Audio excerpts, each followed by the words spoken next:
Hari ini kita di dalam tema tentang iman dan kasih setia Tuhan. Bisa langsung ditayangkan slide-nya? Ya, puji Tuhan. Berbicara tentang iman dan kasih setia Tuhan, saya memberikan judul yang ini adalah Respond to God's Faithful Love is as a Legacy. Jadi kasih setia Tuhan itu saya pengen juga bukan hanya kita terima, bukan hanya kita nikmati, bukan hanya kita nikmati dalam kehidupan kita, tetapi kita juga mau turunkan kepada generasi-generasi di bawah kita, supaya mereka pun boleh menerima kasih karunia Allah sebagai sebuah warisan rohani. Oleh karena itu, saya memberikan judul Legacy adalah warisan rohani pada pagi hari ini. Bapak Ibu semuanya, kita sudah di penghujung tahun 2024. Kemarin sudah ada Natal, Sentro Para Muda, dan 2 minggu lagi kita akan memasuki kepada tahun yang baru 2025. Ada banyak hal yang mungkin Bapak Ibu sudah mereview kehidupan ini. Ya, ada banyak hal dan kita bisa melihat bagaimana kasih setia Tuhan yang Tuhan berikan di dalam kehidupan kita. Ya, saya menikmati kasih karunia Tuhan. Ya, saya yakin Bapak Ibu juga demikian ya, tentunya nanti kita akan bahas. Saya boleh menerima kasih karunia Tuhan, kasih setia Tuhan, meskipun kalau saya katakan kehidupan saya bukan soal kehidupan yang baik-baik saja. Saya menikmati kasih setia Tuhan meskipun saya seringkali saya ke kanan atau ke kiri. Meskipun saya ngomong brengsek, saya pada menulis sebuah buku Kristen Solontoloyo, itu isinya adalah keburukan-keburukan Kristen. Dan saya ada di dalamnya. Total defragmete, kebejatan total seorang orang Kristen di situ. Dan kita tahu Daud pun juga bejat total. Tetapi kasih setia Tuhan itu tetap melekat. Kunci yang luar biasa. Kita rindu meskipun kita sekarang ini sudah merasa sangat berdosa. Kita rindu saat ini kita merasa jauh daripada Tuhan. Tetapi karena kasih setia Tuhan menjamah kita untuk kembali kepada jalannya, jangan pernah sia-siakan itu. Jangan pernah tinggalkan itu.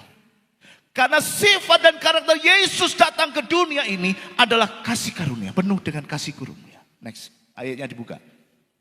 Kristus datang ke dunia itu mempunyai satu ciri khas.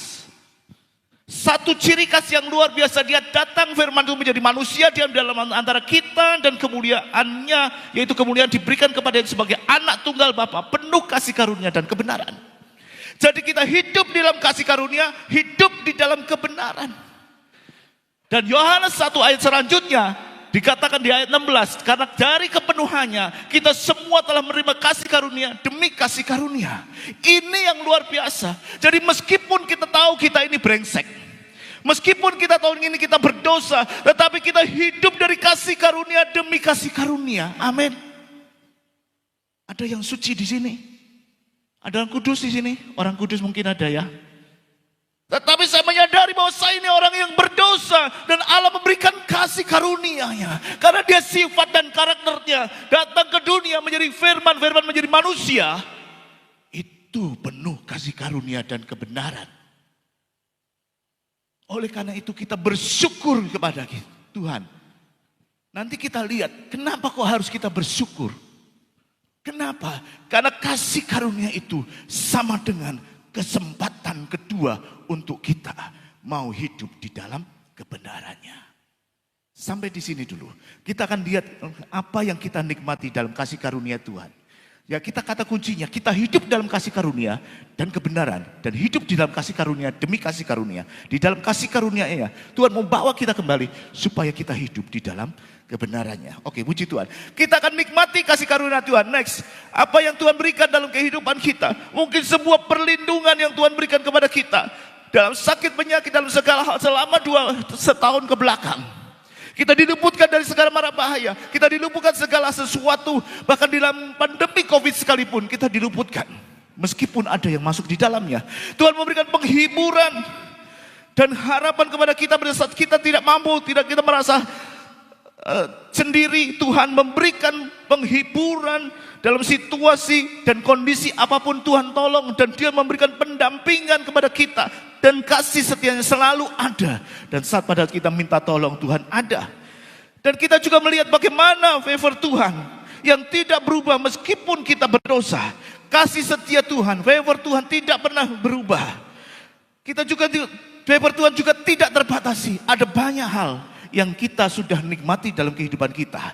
Kata kuncinya, kasih karunia itu adalah kesempatan untuk kita kembali kepada Tuhan lagi. Memberikan kesempatan hidup. Kenapa kok saya katakan bahwa kalau kasih karunia itu, kita hidup dari kasih karunia yang satu kepada kasih karunia yang lain, itu memberikan kesempatan kedua, bukan hanya kesempatan kedua mungkin, kesempatan ketiga mungkin, kesempatan keempat ini. Anakku kok gak kembali-kembali? Tuhan masih menunggu. Dan kita lihat satu kisah di Alkitab, next. Ada seorang yang berzina. Next. Bagaimana dia berzina? Orang mau menghakimi, orang mau melempari dia dengan batu, orang mau merajam dia, orang mau membunuh dia. Hidup oleh kasih karunia. Ini yang saya contohkan sebagai kasih karunia dari Tuhan yang memberikan kesempatan hidup yang kedua atau kesekian kalinya kepada kita. Kita tidak langsung dihukum, tetapi kita diampuni untuk kembali kepada kebenaran. Dan perempuan ini boleh menikmati kasih karunia Allah yang luar biasa. Bisa menikmati kesempatan hidup yang kedua. Bagaimana halnya dengan kita? Kita pun dapat dikasih kesempatan. Meskipun kita berdosa, Tuhan masih memberikan kesempatan kepada kita untuk melakukannya. Dan mengaplikasikan dalam kehidupan kita.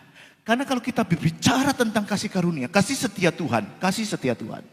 Yang Tuhan sudah berikan dalam kehidupan kita, seperti yang sudah kita list tadi, ada perlindungan, ada penyertaan Tuhan, ada kasih setia yang tidak pernah berakhir, ada apa lagi? Ada apa lagi ya? Pendampingan itu diberikan dan kita menikmati dengan bersyukur, tidak salah. Tidak salah kita bersyukur atas semua kasih setia Tuhan yang sudah diberikan kepada kita. Tetapi akan memberikan nilai lebih. Jikalau kita sudah menerima kesempatan kedua itu, kita juga melakukannya untuk hormat kemuliaan Tuhan. Pada saat Tuhan memberikan kesempatan kedua kepada kita, kita mau hidup melakukan yang terbaik. Seperti contoh Paulus. Next. Paulus kita tahu di dalam cerita Alkitab. Dia bukan orang yang baik-baik saja sebelumnya.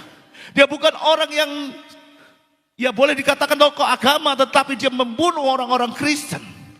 Dia melakukan banyak kejahatan. Meskipun kita tahu bahwa dia adalah tokoh agama, tetapi dengan membunuh dan seterusnya itu tetap dilarang. Jadi saya tetap katakan bahwa memang Paulus juga brengsek. Dikatakan oleh 1 Korintus 15 ayat 10, tetapi karena kasih karunia Allah aku ada sebagaimana aku ada sekarang, dan kasih karunia yang dianugerahkannya kepadaku tidak sia-sia. Sebaliknya aku telah bekerja lebih keras daripada mereka semua, tetapi bukannya aku, melainkan kasih karunia Allah yang menyertai aku. Jadi karena menyadari betapa besarnya kasih karunia Tuhan, kasih setia Tuhan yang diberikan kepada Paulus, dia melakukan dengan menerima, aku tidak layak. Dan aku mau melakukan lebih lagi.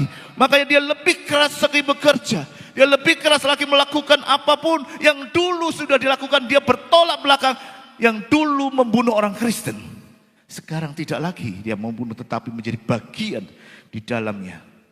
Bagian yang mengerjakan apa yang Tuhan berikan dalam kehidupannya. Apa yang sudah taruh dalam kehidupannya. Sekarang pertanyaannya, kalau kita mau ngomong respon hati kita, apa yang menjadi respon hati kita semuanya? Nanti Paulus kita bahas lagi.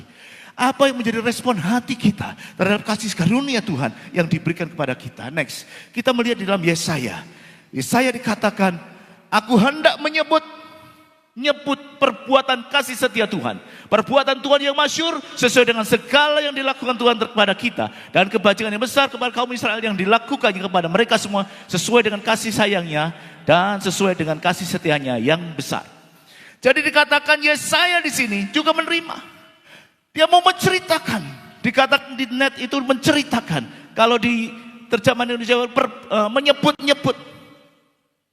Menceritakan, mendengukan, mau mewartakan segala sesuatu yang dia katakan, apa saja yang besar daripada Tuhan, kasih setianya, perbuatannya yang dahsyat, perbuatannya yang masyhur, kebajikannya yang besar, yang dilakukan kepada kita semuanya, menjadi satu kesaksian yang luar biasa, terutama yang dilakukan kepada orang Israel, orang umat kesayangannya.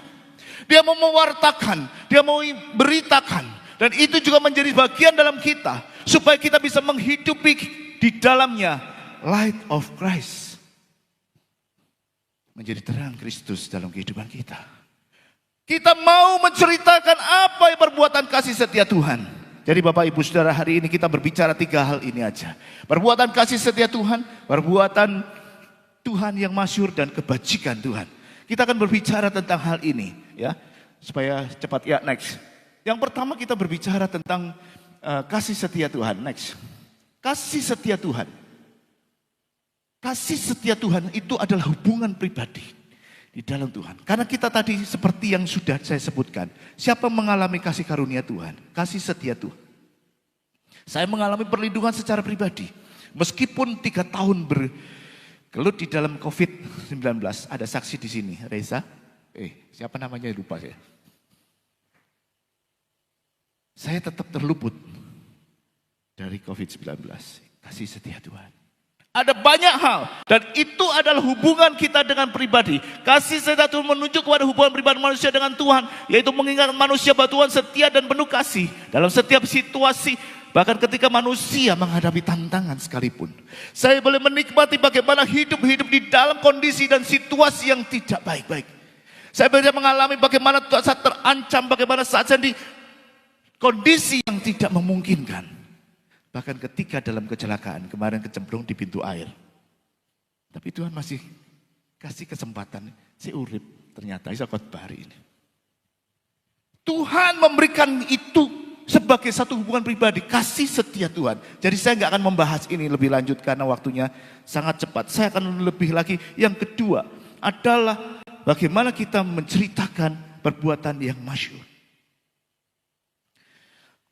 Sifat yang pertama tadi adalah personal. Sifat yang kedua masyhur itu adalah lebih kepada bersifat yang umum. Next. Kata masyhur dalam Kamus Bahasa Indonesia itu sudah tersebar atau apa yang sudah populer. Sinonim masyhur adalah terkenal. Jadi perbuatan-perbuatan kasih setia Tuhan adalah perbuatan-perbuatan yang sudah dikenal banyak orang. Apa bedanya di antara keduanya? Jadi kalau kita lihat di sini, perbedaan yang pertama, kalau kasih setia Tuhan, saya dalam tanda kutip mengkategorikan sendiri. Mungkin Bapak Ibu berbeda dengan saya, tetapi saya kategorikan kasih setia Tuhan yang diberikan kepada kita berkaitan dengan hubungan pribadi, tetapi menceritakan perbuatan Allah yang masyhur, perbuatan-perbuatan yang sudah dikenal orang, perbuatan-perbuatan yang diketahui oleh orang dalam sejarah dan tertulis secara jelas dalam Alkitab. Apa yang perlu kita ceritakan kepada mereka adalah perbuatan karya Allah yang luar biasa melalui penebusan kayu salib. Perbuatan yang populer ini harus selalu diwartakan kepada semua orang. Karena banyak orang yang tidak mengenal salib. Karena banyak orang yang tidak mengenal kekristenan. Karena banyak orang yang tidak mengenal kasih karunia Tuhan. Karena banyak orang yang tidak mengenal kasih setia Tuhan. Mereka diselamatkan kalau mereka mau datang kepada Tuhan. Tetapi kenyataannya banyak orang yang masih terhilang. Bagian kita untuk memberitakan perbuatan-perbuatan Allah yang masyhur itu. Bagian kita memberitakan perbuatan-perbuatan itu kepada orang banyak. Allah bisa bekerja di dalam kehidupan kita. Allah pun juga bisa bekerja di luar kehidupan kita. Jadi kalau kita mau dipakai, ya jangan kita menghambat. Kalau kita mau menjadi berkat bagi banyak orang. Karya penebusan itu diberikan. Dan karya Roh Kudus diberikan kepada kita, Kisah Rasul 1 ayat 8, supaya kita dimampukan untuk mewartakan semuanya itu. Supaya kita dimampukan untuk memberitakan. Dan apa yang kita lakukan itu menjadi sebuah legacy, menjadi sebuah warisan rohani yang kita bisa berikan bukan hanya kepada anggota keluarga kita, karena pada saat kita bersaksi adalah di lingkungan sekitar kita terlebih dahulu. Kemudian di luar kita, di masyarakat, bahkan ke ujung dunia. Itu sebagai sebuah legasi dalam kehidupan kita. Saya akan memberikan contoh arti kata legasi yang menurut kata bahasa lain. Ya, mungkin Anda Bapak Ibu semua senang sejarah bangsa-bangsa. Ada yang suka sejarah bangsa-bangsa? Ya ada ya mungkin ya. Ada yang menyukai sejarahnya Prancis dengan Napoleon Bonaparte. Coba tayangkan gambarnya. Ada orang yang suka, oh sejarah Prancis hebat Pak. Ada apa? Pisau gelatin yang memangkas itu. Boleh dilanjutkan Mas? Kemudian ada sejarah mungkin dari Paman Sam, ada Napoleon Bonaparte, Jerman. Tetapi dari semua sejarah-sejarah ini, saya lebih suka sejarah bangsa Cina. Kenapa? Cina adalah satu peradaban yang luar biasa. Memiliki peradaban yang luar biasa dan dia juga disandingkan pada waktu itu dengan negara-negara besar seperti Romawi, Yunani, Persia, dan kita tahu di dalam kitab negara, di dalam kitab orang lain pun juga disebutkan Cina itu. Ada banyak legasi di sana. Banyak budaya yang bisa diturunkan dan dipakai sampai sekarang.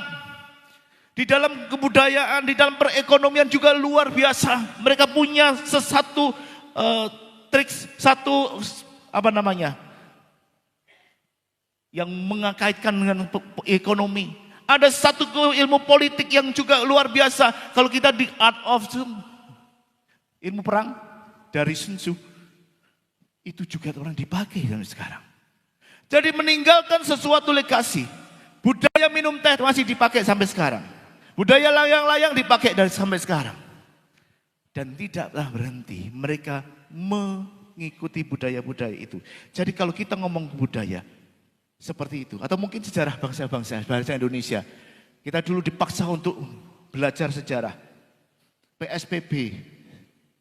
Apalagi yang sejarah bangsa Indonesia. Dan itu diwajibkan bagi kita, supaya kita mengetahui. Tetapi ternyata kalau kita ngomong legasinya ada. Apa yang bisa diwariskan? Perjuangan 45 hanya semangatnya, bagaimana aplikasinya? Ya kita akan melihat itu lebih lanjut lagi. Bapak Ibu Saudara, kalau kita melihat bagaimana orang-orang ini, dia menurunkan legasi sampai turun-temurun. Dan kalau kita melihat Paulus lagi, kembali ke Paulus lagi yang dikatakan tadi, saya mau giat bekerja dengan luar biasa. Saya mau giat bekerja melampaui semua orang. Karena kasih karunia yang diberikan kepadanya. Kasih karunia yang diberikan pada Paulus semakin besar, dia semakin giat untuk melakukan apa yang menjadi kehendak Tuhan di dalam kehidupannya. Karena dia melihat bahwasanya pada saat dia hidup dalam kasih karunia, itu adalah kesempatan kedua untuk dia hidup. Sehingga sumbangsi Paulus dalam sejarah kekristenan dalam bentuk tulisan itu luar biasa. Alkitab di dalam perjanjian baru itu semua sebagian besar ditulis oleh Paulus. Paling tidak ada 8 kitab yang ditulis oleh dia sendiri. Itu memberikan sumbangsi yang luar biasa. Dan dia mengawali penulisannya di antara para rasul yang lain. Dia mengawali penulisan itu dan kita tahu pada saat dia melakukan hal itu, maka apa yang menjadi pemikiran Paulus tentang Injil itu tetap menjadi dapat kita pelajari sampai sekarang. Dapat kita pelajari sampai sekarang. Teologi kekristenan yang diberikan oleh Paulus. Dan kesadaran Paulus bahwa tugas terpenting dalam hidupnya adalah memberitakan Injil atau berita perdamaian kepada setiap orang. Yang dapat kita baca, kita renungkan, kita lakukan sampai dengan sekarang ini. Pada saat dia melakukan yang mungkin dalam keadaan yang tidak baik-baik saja. Dia harus ada di dalam penjara untuk menulis semua kitab-kitabnya. Tetapi karyanya tidak ada yang menghambat. Tidak ada yang bisa menghambat. Itu kuasanya dari menerima kasih karunia, dia mengaplikasikan dalam kehidupan kita. Pada bulan yang lalu, saya sempat bertemu dengan seseorang. Ya seorang pimpinan, seorang pengusaha. Dia katakan, weh apa kabar Eko? Baik. Hanya terus, kita makan di Surabaya. Saya diajak naik mobilnya. Dikatakan, kamu sudah jadi HRD berapa lama? Aku tahu cepat terjangkau. Di perusahaan yang pertama kamu 20 tahun. 20 tahun saya di perusahaan pertama, di perusahaan manufaktur panci dan seterusnya. Kemudian saya beralih perusahaan kedua yang lebih modern. 3 tahun. Ditanya apa yang kamu tinggalkan di perusahaan itu? Apa yang kamu kerjakan di sana? Ternyata apa yang kamu tinggalkan juga bisa dihandle orang. Apa yang kamu kerjakan di sana juga bisa dikerjakan oleh orang lain. Setelah itu kembali ke perusahaan yang pertama, balik lagi ke perusahaan yang keempat, itu 3 tahun lamanya. Dan dia tetap katakan, apa yang sudah kamu kerjakan? Aku membuat sistem-sistem tentang kepersonalian. Aku membuat sistem-sistem ini. Orang lain juga bisa buat. Dan kenyataannya sistem itu selalu berubah. Peraturan-peraturan selalu berubah. Meskipun dasarnya tidak, tetapi banyak perubahan. Lalu apa yang kita bisa turunkan? Satu pertanyaan. Apa yang kita bisa turunkan dalam kehidupan kita? Kita melewatkan waktu bertahun-tahun, bahkan 30 tahun kerja, tetapi tidak bisa memberikan satu legasi. Tidak bisa memberikan satu warisan rohani yang dapat kita turunkan kepada mereka semuanya. Kita diberikan umur panjang oleh Allah. Kesempatan kedua itu tentunya ada satu tujuan. Ada satu rencana Allah yang besar. Yaitu untuk menggenapi rencana Tuhan. Sampai pada saat kematian tiba, kita memberikan warisan rohani. Legasi yang kita bisa berikan kepada kita. Apa yang kita bisa berikan kepada orang lain. Kalau kita memberikan, aku punya harta. Aku punya usaha. Harta bisa berada pada saat dia salah, anak kita melakukannya. Bisnis itu akan hilang. Pada saat kita mengatakan materi harta juga bisa hilang. Lalu apa? Aku tinggalkan kenangan.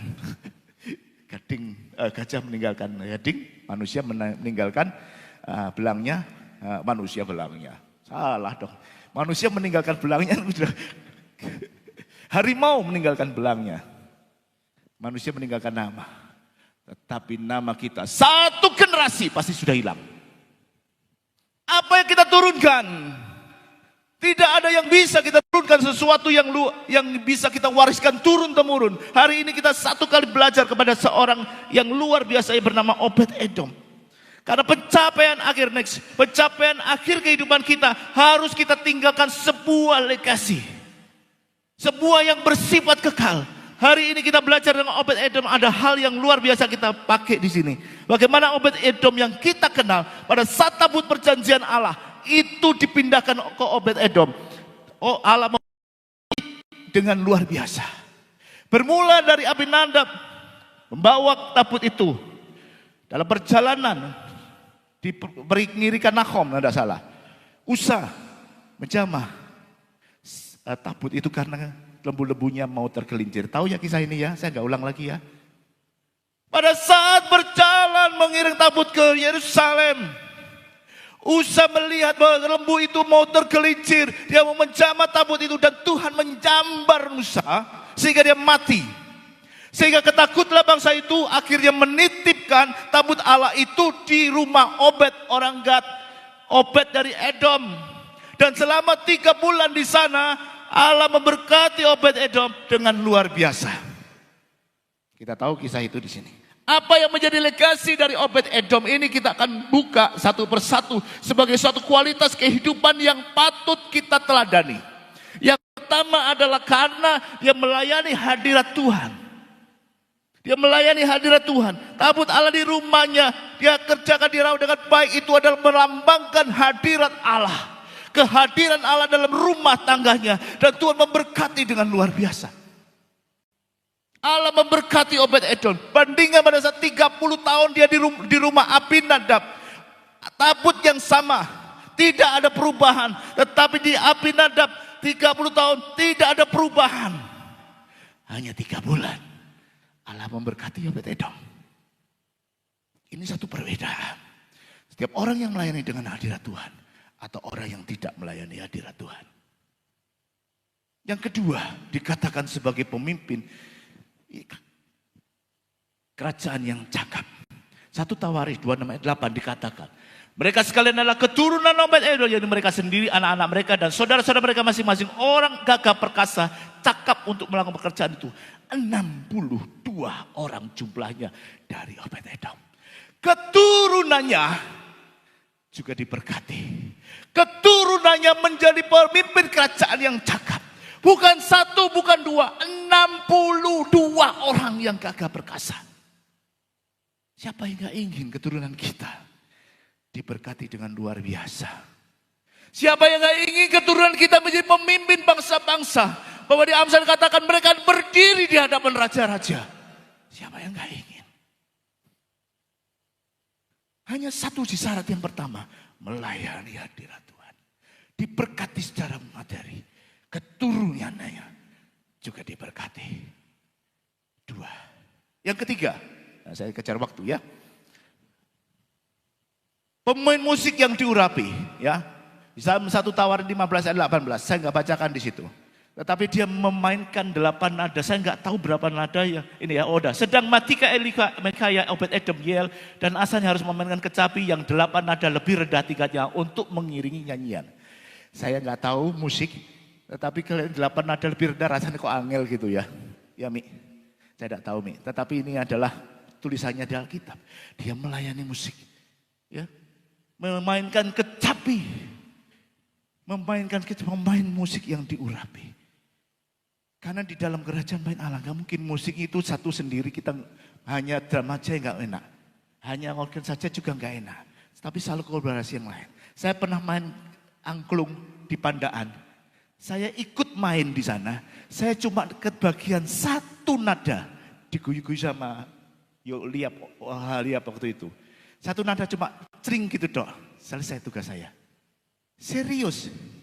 Itu angklung lagu apa lagu? Lagu Natal, waktu Natal. Jadi saya khotbah, makanya saya diserai angklung 1 nada aja. Saya kerjakan. Tetapi tanpa nada itu gak enak. Aku tidak tahu bagaimana dia nyari pemimpin ujian lalu pemain kecapi 8 nada lebih rendah. Tetapi saat dia lihat begini, dia menjadi bagian satu praise and worship yang luar biasa. Siapakah Obed-Edom ini? Kalau dikatakan 1 Tawarin 15 dan 18, Obed-Edom adalah penunggu pintu gerbang. Penunggu pintu gerbang. Saya kemarin khotbah di sini, penunggu gerbang itu seperti budak yang menjadi iklan penjualan semua barang-barang di dalam. Dikatakan di bagian lain ada Alkitab yang menyebutkan dia sebagai janitor. Apa janitor? Tukang bersih-bersih WC. Kalau kita di bandara, kita di terminal, ada banyak janitor di sana. Kita habis, mohon maaf, buang air kecil dan seterusnya dia bersihkan. Di dalam King James, boleh Bapak Ibu lihat di sana, Obed-Edom ini sebagai porters, the porters. Di King James, the porters. Artinya porter tahu? Kalau kita mau bandara, tas koper kita dibawain. Dia bawain sampai ke pintu gerbang, itu porter. Artinya Obed-Edom bukan orang yang hebat. Status sosialnya rendah. Status sosialnya di bawah. Bukan orang kalangan the have. Bukan kalangan orang yang mampu secara sosial. Bukan orang yang berjabatan. Tetapi kita lihat dia sebagai pembersih WC. Dia sebagai penjaga pintu gerbang. Dia sebagai seorang porter. Status rendah. Status sosial bagi kalangan manusia tidak dianggap. Tetapi kita melihat kalau dia melakukan, bagaimana kasih setia dia kerjakan, diberkati, keturunannya diberkati. Siapa kita? Sama, gak ada bedanya dengan Obed-Edom. Kita bukan orang-orang yang luar biasa pada pandangan dunia. Kita bukan orang-orang yang berjabatan dalam pandangan dunia. Mungkin orang melihat kita seperti janitors. Mungkin orang melihat kita seperti porter. Mungkin orang lihat kita seperti penjaga pintu gerbang, aser. Tapi pada saat kita melakukannya, apa yang kita kerjakan menyenangkan hadirat Tuhan, Allah memberkati. Bukan hanya dirimu secara pribadi, keluargamu, keturunanmu. Dia menjadi pemimpin yang cakap. Pemimpin kerajaan, pemain musik yang diurapi. Dan kalau ini ada legasi yang diberikan kepada anak cucu kita, saya yakin kita bisa melakukannya. Saya tidak memberikan contoh orang yang hebat, raja-raja atau perwira.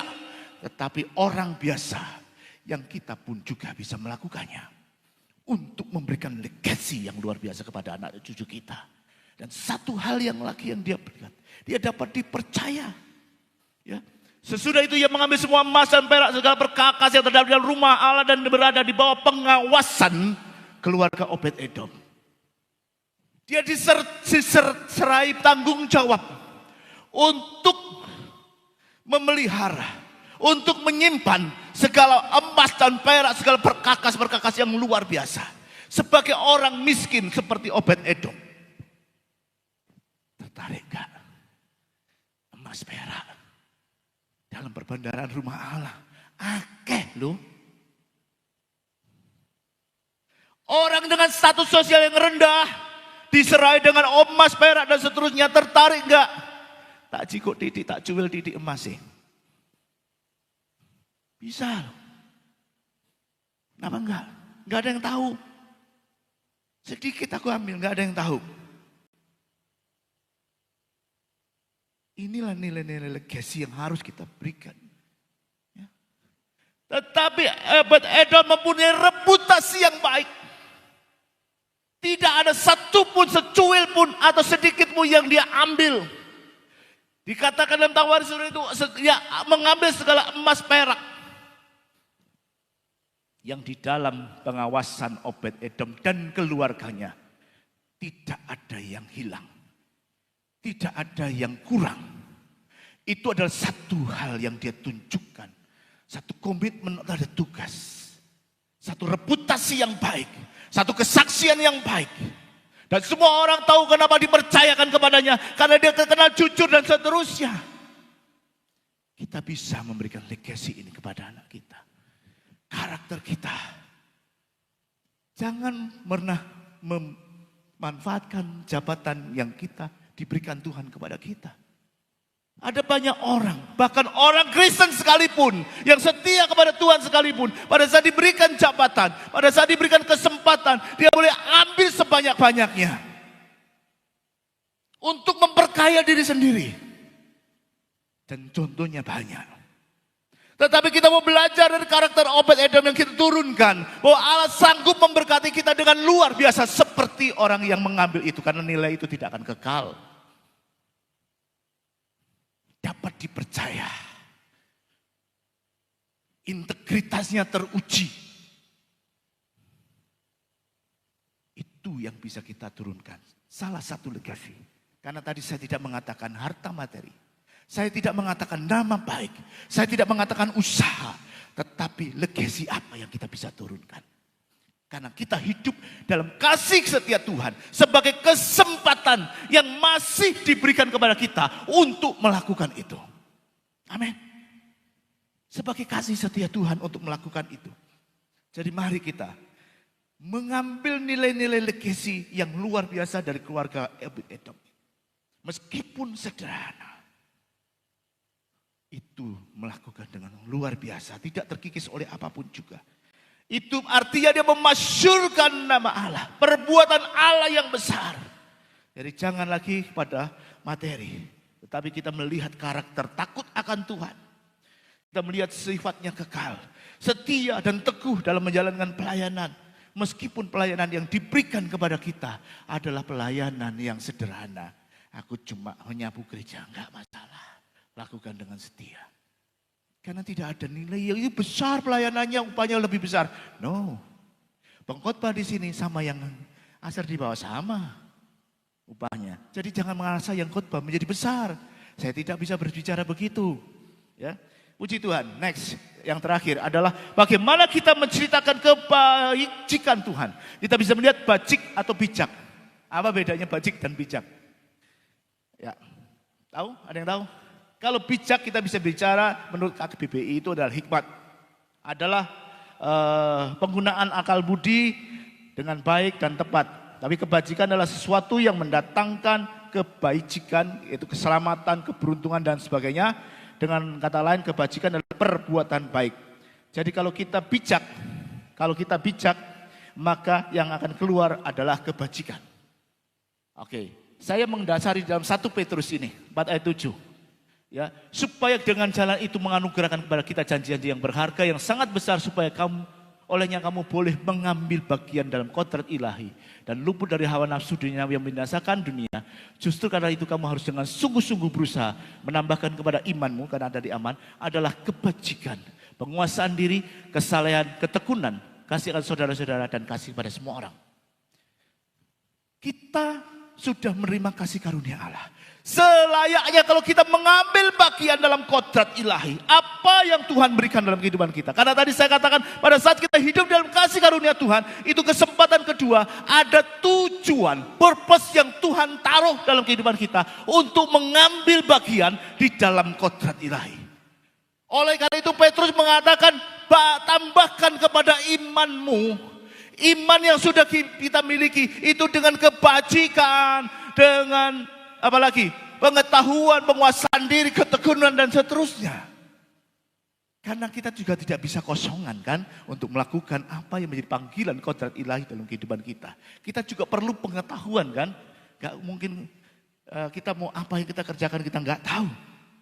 Nah, inilah yang kita maksud, ayo ambil bagian. Apa yang Tuhan berikan, Tuhan taruh dalam hatimu untuk lakukan. Kalau kita ngomong kebajikan itu berkaitan dengan moralitas, perbuatan baik, dari manusia hanya pekerja yang luhur, jujur, tidak mengambil keuntungan terhadap orang yang lemah. Kalau kita berbicara tentang pengetahuan itu adalah suka belajar.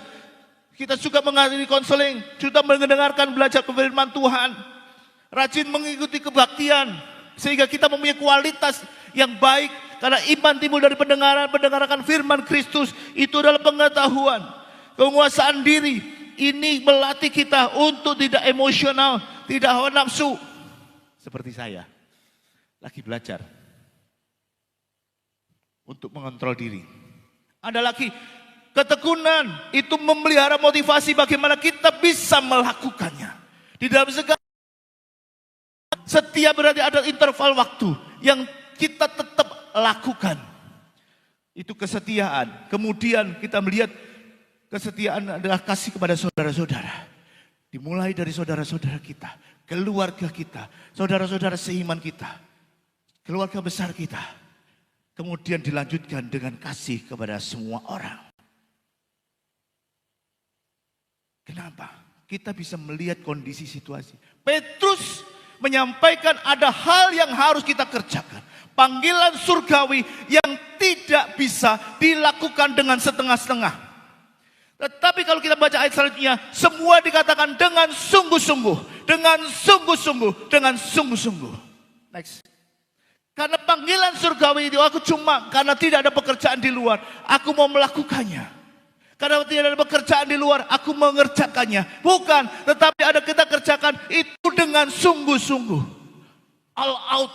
Dengan seluruh kemampuan kita, dengan seluruh pengetahuan kita. Seperti Paulus yang tadi mengajarkan kepadanya bahwa dengan segala pengetahuannya dia menulis itu dengan hikmat. Karena hidup dalam kasih karunia Tuhan, menulis dengan hikmat. Jadi sungguh-sungguh, yang pertama sungguh-sungguh mengembangkan iman dengan menambahkan hal-hal rohani yang seperti kita sebutkan. Ada kebajikan, pengetahuan, penguasaan, ketekunan, kesalahan dan kasih oleh saudara-saudara sepertinya. Karena di ayat selanjutnya dikatakan 2 Petrus 1:9. Tapi barang siapa yang tidak memiliki semuanya itu, ia menjadi buta dan picik. Karena ia lupa bahwa dosa-dosanya yang dahulu telah dihapuskan. Mau menjadi buta dan picik buat orang gak tahu kalau dosanya sudah dihapusin. Kasih karunia. Paulus mengatakan apakah itu sebagai satu tanda untuk boleh lagi berbuat dosa sembarangan? Ya juga. Pada saat kita mengabaikan kasih karunia itu.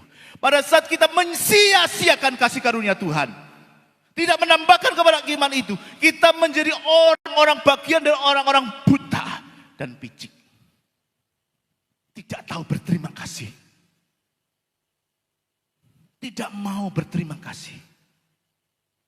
Dan kalau sudah menjadi bagian itu, manusia saja bisa mengetahui. Kalau orang nggak tahu terima kasih, enaknya dia pakno. Ya toh, jangan tanya Tuhan. Meskipun saya tahu kasih karunia-Nya, kalau masih berlaku sampai sekarang kepada saudara semuanya, itu artinya kesempatan kedua, kesempatan ketiga, kesempatan keempat. Dia tunggu panggilan surgawi dalam kodrat ilahi nyampe pada kalian. Jangan sampai pada saatnya nanti kita hilang dari dunia ini, kita tidak memenuhi panggilannya. Bisa dipahami. Yang kedua adalah pada saat kita mau sungguh-sungguh supaya panggilan dan pilihan kita semakin teguh. Saya tidak akan baca ini. Tapi baca sendiri. Ada panggilan yang dikhususkan dan itu semakin dikuatkan. Makanya dikatakan dengan sungguh-sungguh. Sungguh-sungguh yang ketika Anda melayani di ayat 12 dan seterusnya. Jadi kalau kita menerima kasih karunia Tuhan, itu jangan disia-siakan. Penuhi panggilannya, buatkan legasi yang baik. Karena apa yang kita kerjakan sekarang, itu menjadi legasi bagi anak cucu kita. Mereka melihat orang tuanya kerjakan apa. Abraham pernah menyampaikan hal ini. Mereka melihat apa yang dikerjakan orang tuanya dan dia menirunya. Makanya nggak heran kalau ada yang berbicara di sini, "Lo itu Pak Eko ya?" Oh bukan. Seperti itu. Apa upahnya? Next. Ya. Dengan demikian 1 Petrus 1 ayat 11. Kamu akan dikaruniakan hak penuh untuk memasuki kerajaan kekal. Yaitu kerajaan Tuhan dan Juru Selamat kita Yesus Kristus. Hak penuh. Siapa yang mau hak penuh untuk masuk kerajaan sorga? Enggak ada. Oh puji Tuhan. Ternyata. Yang lainnya enggak mau. Saya mau punya hak penuh masuk kerajaan sorga. Oleh karena itu lakukan apa yang menjadi panggilan Tuhan. Kasih karunia yang harus dikerjakan. Jangan disia-siakan. Supaya punya hak penuh untuk masuk ke dalam kerajaan sorga. Bukan saya yang ngomong. Petrus yang ngomong. 1 Petrus. Salah enggak Ari? Rasanya benar sih. Hak penuh. Hak penuh untuk memasuki kerajaan kekal. Saya punya hak penuh untuk memasuki rumah saya. Tetapi saya tidak punya hak penuh untuk memasuki kantor gubernur. Pasti diusir. Apalagi istana presiden. Gak mungkin. Tetapi di sini dikatakan ada upahnya yang dikaruniakan kepada kita. Yaitu hak penuh. Artinya kita bebas mau masuk ke keluar, silakan. Tetapi kalau sudah masuk ngapain keluar? Hak penuh untuk memasuki kerajaan kekal diberikan kepada kita. Ini satu yang luar biasa. Begitu saya terima, waduh Tuhan, aku manusia yang berdosa. Tetapi kasih karunia itu yang membuat aku kesempatan untuk memperbaiki terus demi hidup, katakan Paulus, dari satu kasih karunia kepada kasih karunia yang lainnya. Amin. Bisa dipahami. Satu slide terakhir nanti ya, tim worship leader masuk ke depan. Kita sudah habis rasanya waktunya. Ya, maju dulu. Kita akan nyanyikan satu pujian. Worship leader, tim singer. Kita ini bukan siapa-siapa. Kalau dikatakan kita ini seperti Obed Edom, status sosial bukan juga orang baik-baik. Hanya sebagai janitors. Hanya sebagai porters. Hanya sebagai penjaga gerbang. Tetapi Allah begitu mengasihi. Allah yang luar biasa. Dan itu pun juga diberikan kepada kita. Karena kita hidup dalam zaman kasih karunia Allah. Zaman Yesus datang ke dunia. Oleh karena itu katakan kita hidup dari kasih karunia yang satu. Demi kepada kasih karunia yang lain. Dan kita melakukan bagian kita. Panggilan surgawi. Panggilan kodrat ilahi. Yang diberikan kepada kita. Kita hidupi. Supaya kita tidak mensia-siakan kasih karunia itu. Bahkan Paulus mengatakan lebih giat bekerja. Lebih keras bekerja. Di antara semua orang. Dan terbukti dari karya-karyanya yang luar biasa. Perjanjian baru. Hampir semua kitab ditulis. Saat kita menghidupi panggilan surgawi. Itu artinya kita memberikan persembahan kehidupan kita. Ayat yang terakhir tolong mas. Kita melihat apa yang kita kerjakan. Apa yang kita bisa lakukan. Kita mau mempersembahkan kehidupan kita ini sebagai satu persembahan yang hidup.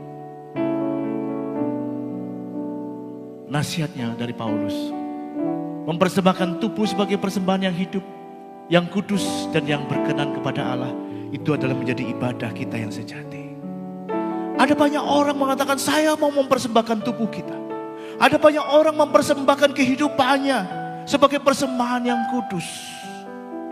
Tetapi dia tidak tahu apa yang dia kerjakan. Ada banyak orang mau melakukan panggilannya melayani Tuhan, tetapi tidak mengerti apa yang dia harus lakukan. Ini adalah satu kunci terakhir. Kalau kita mau mempersembahkan kehidupan kita, kita harus melakukannya dengan kasih. Sebagaimana hukum yang Tuhan berikan dalam kehidupan kita. Hiduplah di dalam kasih sebagaimana Kristus juga telah mengasihi kamu dan menyerahkan dirinya untuk kita sebagai persembahan dan korban yang harum bagi Allah. Kasih itu satu korban yang harum bagi Allah.